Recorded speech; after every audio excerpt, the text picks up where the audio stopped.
Enfermeros y médicos, ¿cuáles son sus historias paranormales más extrañas o aterradoras que tuvieron lugar durante su trabajo?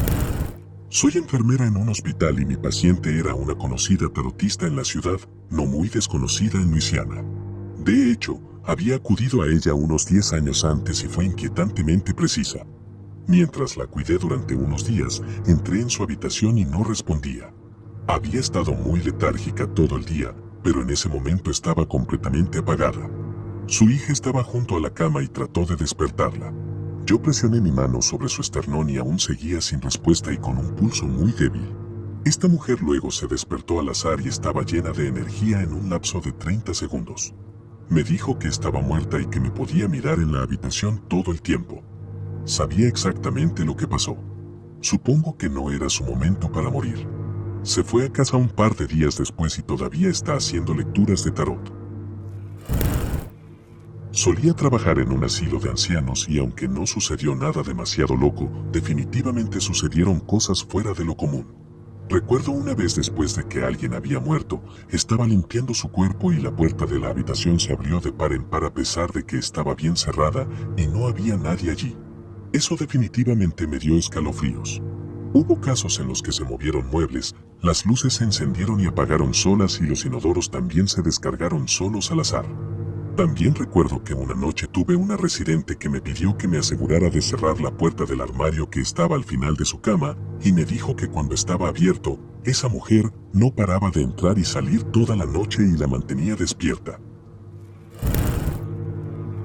Nuestro cuidado pastoral ha rociado una habitación con agua bendita varias veces debido a la cantidad de muertes que hemos tenido en una misma habitación.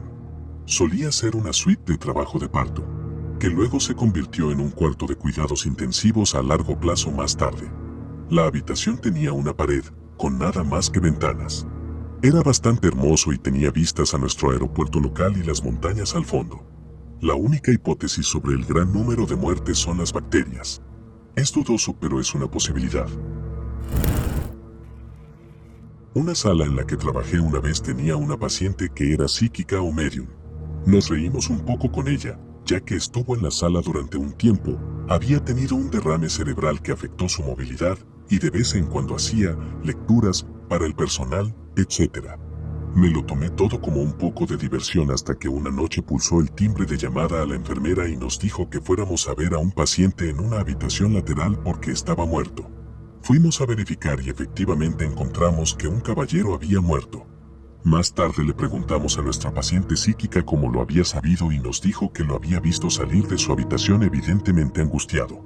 Ella se dio cuenta de que había muerto y ella tuvo que explicarle a él lo que había sucedido y ayudarlo a morir en paz. No soy creyente, pero eso me dio escalofríos. Hice mi turno en una unidad de quemados. Hay toneladas de historias que recuerdo, pero compartiré mi favorita. Un proxeneta prendió fuego a una de sus mujeres y ella inmediatamente lo abrazó y ambos sufrieron heridas bastante graves. Desafortunadamente, la de ella incluía una quemadura por inhalación. Ambos estaban siendo tratados en la misma unidad de cuidados intensivos pero en extremos opuestos.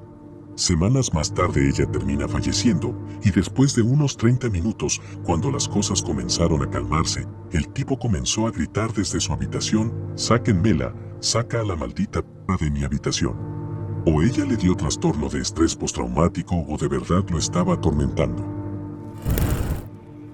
Trabajé en un hogar de ancianos durante varios años. Personalmente, no había experimentado nada demasiado loco aparte de las llamadas de timbre misteriosas, el sistema de timbre de llamada se apagaba y cosas así. También escuché puertas cerrarse solas y grifos funcionar solos. Estas no eran de ninguna manera cosas comunes. Sin embargo, otros miembros del personal tuvieron algunas experiencias más directas. Aparentemente en un pasillo se veía ocasionalmente a una niña caminando. Esto había sido informado por varios miembros del personal, así como por pacientes. Un miembro del personal estaba sentado en su automóvil durante el turno de noche cuando una mujer llamó a su ventana y desapareció rápidamente. Al día siguiente, estaba discutiendo esto en voz alta con el hombre del próximo turno cuando alguien nos mostró una imagen de archivos antiguos según la descripción proporcionada. Aparentemente, coincidía con una antigua paciente que había fallecido al menos 10 años antes.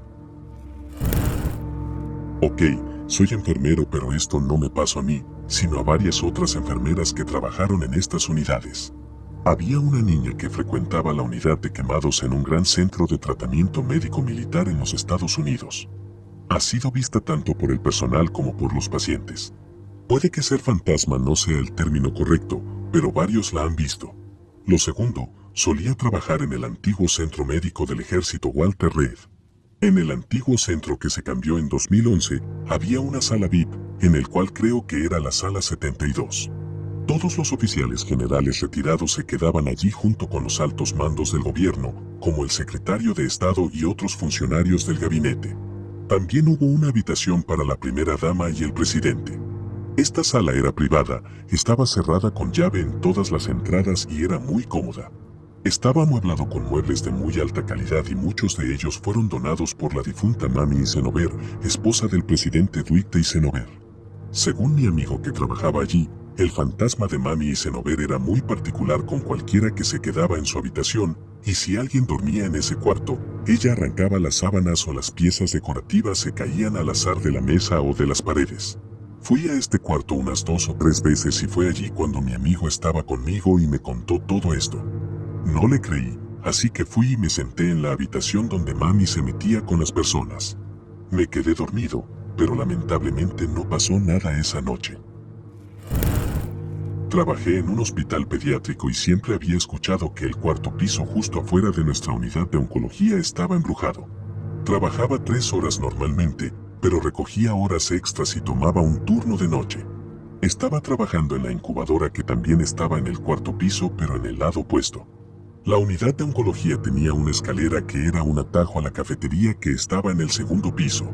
Alrededor de las 3 a.m. estaba listo para tomar un breve descanso y quería una taza de café de la cafetería, así que decidí tomar esa escalera. Atravesé las puertas dobles automáticas y vi a un niño saltando por el pasillo. Lo llamé porque temía que un niño pequeño se hubiera escapado de una habitación de pacientes. Tan pronto como lo llamé, se dio la vuelta y en un abrir y cerrar de ojos desapareció por completo. Muchas otras enfermeras y médicos habían visto cosas así en el mismo pasillo. Por supuesto, lo atribuí solo al agotamiento y realmente no pensé mucho en eso después de que pasó. Pero te aseguro de que no volví a usar ese pasillo por la noche. Soy enfermera de unidad de cuidados intensivos. El hijo de un paciente llamó al hospital a las 11 de la noche del sábado diciendo que estaba seguro de que su padre se estaba muriendo. Su padre había tenido un derrame cerebral severo y estaba bien, aunque la recuperación sería difícil, pero no se esperaba que muriera y estaba bastante estable en ese momento. Yo lo estaba cuidando y tenía mucho trabajo porque intentaba levantarse pero no podía caminar, por lo que se caía mucho. El hijo tenía muchas ganas de entrar a la unidad, aunque ya pasó el horario de visitas, pero rompí las reglas por una buena causa. Entonces estaba pensando en dejarlo entrar y dejar que se sentara con su papá. El paciente murió unos 2 minutos antes de que el hijo entrara por la puerta. Fue como si se apagara un interruptor, simplemente murió. Lo último que me dijo fue, ¿estoy molestando a alguien? Le dije que por supuesto que no, a pesar de que tenía un comportamiento muy frustrante debido al derrame cerebral. El hijo simplemente comenzó a llorar y gritar, no sabía. Siempre me pregunté cómo diablos lo supo, ya que todos estábamos un poco asustados. Probablemente haya alguna explicación médica para esto, pero sigue siendo la cosa más extraña que he visto como enfermera hasta ahora. Teníamos una anciana muy robusta y confundida en nuestro piso. Su habitación estaba frente a la sala de enfermeras para que pudiéramos vigilarla, y también tenía una de nuestras enfermeras auxiliares como cuidadora. Siempre estaba peleando o pateándonos y tratando de levantarse de la cama. Era muy inquieta y agitada, así como algunos pacientes que he tenido antes de que mueran. Un día nos llamaron a la habitación porque su ritmo cardíaco estaba bajando y ella yacía quieta con los ojos abiertos. Primero fueron 30, luego 20 y luego llegó a línea plana. Buscamos pulso y no encontramos ninguno. Ella era una paciente de NR, dio una orden para que no la reanimen, por lo que no intentamos la reanimación. Cerramos sus ojos, nos preparamos para sacar la bolsa para cadáveres y llamamos a la familia, y la cuidadora se queda allí para empezar a preparar el cuerpo. Menos de 20 minutos después, nos vuelven a llamar. La anciana estaba viva de nuevo, golpeando, pateando y tratando de salir de la cama. Ella volvió a la vida. Honestamente, encontramos la situación graciosa y todavía nunca he visto a ningún paciente regresar así por su cuenta. Creo que ella también logró salir del hospital. Soy enfermera y he sido testigo de muchas cosas con personas con Alzheimer. A menudo desarrollan sus propios escenarios en su propia cabeza, a menudo acompañados de vívidas alucinaciones. Una vez, durante el turno de noche, escuché a una mujer gritar de miedo. Cuando fui a ver cómo estaba, logró subirse a su silla de ruedas en puro pánico, queriendo huir de su habitación. Al preguntar qué estaba mal, pensó que el edificio se estaba incendiando. Ahora, lo que es importante mencionar aquí es que las personas a menudo afirman que estas personas están simplemente locas o soñando mal o cosas así. Pero este no es el caso. Se ha descubierto que las personas con alucinaciones realmente pueden ver u oír algo cuando ocurren sus alucinaciones, ya que se estimulan las mismas ubicaciones en el cerebro como si recibieran impulsos reales. Esa mujer realmente vio fuego. Ella realmente olía a fuego. Ella no solo inventó eso para estar loca.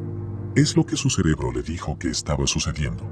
Y ella estaba en verdadero pánico por su vida. Y lo mismo se aplica cuando esas personas ven a alguien más en su habitación. Como cuando quieren que eche a alguien fuera de la habitación que en realidad no está allí, y que aparentemente está parado justo detrás de mí. Y no tiene sentido discutir con ellos que no hay nadie. Para ellos, alguien está allí. Y es mejor que hagas tu mejor esfuerzo e improvisar para echar a ese alguien, aunque no exista, afuera. Solo tienes que seguirles el juego y estarán bien. Esto para mí es lo más aterrador en el trabajo. Ellos ven algo que tú no. He trabajado en un pequeño hogar de ancianos familiar durante 6 años como auxiliar de enfermería. Era un orfanato antes de convertirse en un asilo de ancianos, y desafortunadamente antes de ser cerrado, el orfanato tenía un historial de abuso y negligencia severos, y lamentablemente no es un chisme que nos haya dicho la propia propietaria. Cuando los residentes se acercan a la muerte, hemos escuchado de ellos en un gran número de veces que hablan con una niña pequeña. Uno de mis pacientes, un caballero con un sentido muy lúcido, sabía todos nuestros nombres y estaba muy alerta y orientado. Yo estaba pasando las bandejas de la cena en cada cuarto y vi que estaba de espaldas y estaba hablando en una esquina. Lo llamé y le pregunté con quién estaba hablando y dijo, esta niña entró en mi habitación, estaba asustada. Este hombre murió 3 días después. Unos 6 meses después, otro paciente gritaba que una niña le agarró los pies y necesitaba dejarlo en paz. Esto ha surgido a lo largo de los años y siempre es lo mismo, les sucede algo parecido a esto y luego mueren. Otros compañeros de trabajo han tenido la misma experiencia con ancianos. Es muy inquietante. Tengo tantos que no sé por dónde empezar. Trabajé en geriatría, hogares de ancianos, durante años, por lo que la mayoría de nuestros pacientes morían a los pocos años de estar con nosotros. De todos modos, tuve un nuevo paciente que se mudó a una de las habitaciones de mi pasillo por la que acababa de pasar mi paciente anterior. Mi nuevo paciente seguía llamándome por la noche diciendo que había una mujer que entraba a su habitación e intentaba hablar con ella. Al principio, simplemente no le hice mucho caso ya que ella tenía más de 90 años y luchaba contra la demencia, así que le aseguré que cerraría su puerta con llave por la noche para asegurarme de que nadie pudiera entrar. Después de aproximadamente una semana de que esto continuara sucediendo, me senté con ella y le pregunté cómo se veía esta mujer, pensando que podría estar alucinando a su hija o hermana o algo así, y ella procedió a decirme que esta mujer tenía una túnica rosa con pantuflas azules y su cabello recogido en rulos, y que la mujer se sentaba a los pies de su cama y trataba de hablar con ella, pero no podía entender lo que estaba diciendo. Casi me orino encima. La paciente que había tenido en esa habitación antes de la nueva paciente se acostaba todas las noches con su bata rosa, pantuflas azules y rulos en el cabello. Todo esto se detuvo después de unas 2 semanas. Soy enfermera psiquiátrica. Al principio de mi carrera trabajé en un centro residencial de salud mental. Había un residente al que llamaré Marion. Tenía mutismo selectivo, lo que simplemente significa que a veces no puede hablar, pero no hay hallazgos patológicos de por qué. Había hablado antes en su vida y, de hecho, parecía bastante normal en ese entonces, con la notable excepción de tener cerca de 2 metros de altura. Se había criado en el sur del país y se unió al ejército cuando tenía 19 años. Después del campo de entrenamiento, lo colocaron en algún lugar del sur. Una noche, simplemente desapareció. Fue declarado como desaparecido y muerto durante años. 10 años más tarde, un hombre de 2 metros de altura entró en la sala de emergencias de un hospital de veteranos y le dijo a la recepcionista: «Mi nombre es Marion y he estado muerto durante 10 años». Esas fueron las últimas palabras que pronunció. Estaba cubierto de polvo y vestía la misma ropa que, según los informes, llevaba la noche en que desapareció. Su número de seguro social no había sido utilizado y no tenía identificación en su persona. Sin embargo, pudieron identificarlo a través de sus huellas dactilares. Estaba bien alimentado y gozaba de buena salud, excepto por su negativa a hablar. Se les notificó a la familia, pero dijeron que ya habían llorado a su hombre perdido y que quienquiera que afirmara ser él simplemente no podía hacerlo. Marion caminaba todo el día todos los días. No de una manera frenética, sino que simplemente avanzaba pesadamente por los pasillos y afuera de la residencia. Lo veía sonreír todo el tiempo y movía la boca de una manera que indicaba hablar o murmurar, pero estaba en silencio. Tenía la desconcertante costumbre de echar la cabeza hacia atrás con la boca bien abierta como si se estuviera riendo a carcajadas, pero ni siquiera se podía escuchar un suspiro. Si le decían que fuera al comedor a comer, él iba y comía. Pero si nadie se lo decía, seguía caminando, como si nunca tuviera hambre. Si le ofrecían un cigarrillo, lo fumaba de una manera extrañamente formal, casi con delicadeza, si eso tiene sentido. Pero nunca pareció tener ansias de fumar. No había nada que hacer por este hombre. Se probaron varios medicamentos, pero no lo afectaron ni positiva ni negativamente. La terapia ocupacional no hizo nada porque a menos que le dijeran que se quedara quieto, se levantaba y comenzaba a caminar de nuevo. En mi último día en ese trabajo, en camino a un empleo mejor, lo último que vi fue a Marion, paseando en el estacionamiento, echando la cabeza hacia atrás para reírse. Más tarde me pregunté si todo el tiempo había estado lidiando con un fantasma. Todos estos años después, todavía no lo sé.